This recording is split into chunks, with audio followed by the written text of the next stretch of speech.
My nightmare cousin is demanding I use my mother's inheritance money to pay for her luxurious wedding, and my aunt is manipulating me about.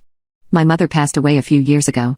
Being an only child whose father had passed a decade earlier, everything got left to me.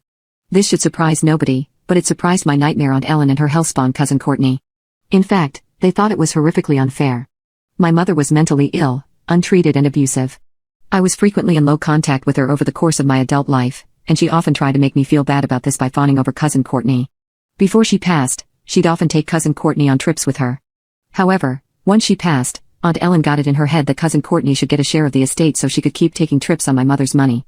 This caused a good bit of fit-tossing and family strife. Cousin Courtney even tried to sue me in small claims for the cost of a trip my mother had been talking about taking her on before she passed. Cousin Courtney didn't show up to the court date and lost by default. Apparently she didn't think she needed to for some reason and was very upset about it. I wasn't really thrilled by the lost vacation day, so my sympathy was beyond limited. Fast forward to last month. Aunt Ellen calls me to inform me that cousin Courtney has gotten engaged. I make appropriate noises while thinking to myself the poor sod has made a terrible mistake. Aunt Ellen then makes this bizarre comment about sending her a check. I'm all, what? According to Aunt Ellen, my mother had promised cousin Courtney money for her wedding should she ever get married. Now this seems ridiculous to me on multiple fronts. I am not my mother. My mother gave many a rant on how foolish it was to waste down payment of a house-level money on a wedding. She's a bit dead at this point, so whatever she promised died with her. I say no a lot and stop answering calls and emails from this diseased branch of the family tree. Some backstory: Aunt Ellen and I already had bad blood about weddings. She uninvited me to a previous family wedding, then told everybody there I was a rude no-show. My level of interest in writing her a large check for cousin Courtney's wedding is somewhere below my interest in poking a nest of yellow jackets while en quête, and the chances of it happening after the lawsuit are somewhere around my cats not yowling at the fridge when dinner's late. Let's also pause to acknowledge that the wedding plans are intense. We're talking destination weddings at an expensive resort, multiple photographers, out-of-season flowers, designer everything and so forth. Her idea of what she needs for a wedding approximates something they'd cover on one of those cable channels that has convinced people 10K dresses are reasonable. My own wedding was extremely small because we prioritize paying off student loans. There's no reason anybody reasonable would think I'd buy into this level of Instagram dream wedding being necessary, but this community isn't about reasonable people. Cousin Courtney then lands on my doorstep.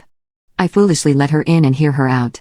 Mind you, this is an adult who is engaged to be married and a doctor in a particularly highly compensated specialty. She probably makes triple what I do unless she's being screwed by her employer. She doesn't know what to do. Aunt Ellen has cut her off. I can't fathom Aunt Ellen would ever do this, so I'm a bit gobsmacked. Cousin Courtney has gotten everything she's ever requested in life by tossing tantrums until Aunt Ellen or her husband hand it over. Well, for once Aunt Ellen has drawn the line. Apparently cousin Courtney planned the entire wedding without consulting Aunt Ellen under the assumption she'd get as much money as her half-sister had for her wedding, the one I was uninvited from. Turns out, no. That money had come from the other side of the family, and cousin Courtney has to pay up or she'll lose her deposits. Aunt Ellen has refused to help, claiming she can't remortgage the house again. She's done it too many times already to buy things for cousin Courtney, and the money just isn't there. My position is that this is not my problem, but cousin Courtney has never budgeted in her life. Has no idea how.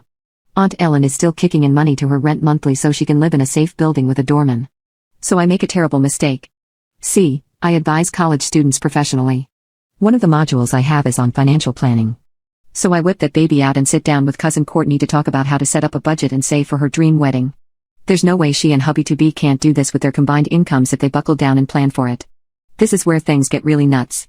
Cousin Courtney's expenses are crazy. She lives on takeout and multiple caramel soy calorie bomb coffee drinks a day. She needs those because her work as a doctor is so stressful. She has a country club membership that costs $1,000 a month. The real kicker is her cell phone plan. It's an absurd unlimited plan that's priced higher than current rates with her carrier. All she's gotta do to save herself some money each month is call them up and switch to the new plan. She won't do it. Why? Mommy always deals with her cell plan. She hates calling customer service people. She hates being on hold. It's just not that much money and she can't ask mommy to do it because she's not talking to mommy since she got cut off. This is around where I realized all she's done this entire time is whine about how expensive everything is and refuse to do anything constructive. Her reason for agreeing to go through this budgeting exercise was to show me how poor she is and how much she needs me to cough up the money for her wedding. My motive was to get her to finally do a bit of adulting. She was decidedly uninterested in that. You can't help somebody who won't help themselves. It's just not possible. When she realized I wasn't going to be writing a check, she dried up the crocodile tears and flounced. There was some very unfortunate name calling as well. The final coda to this absurd drama is that she made up with mommy.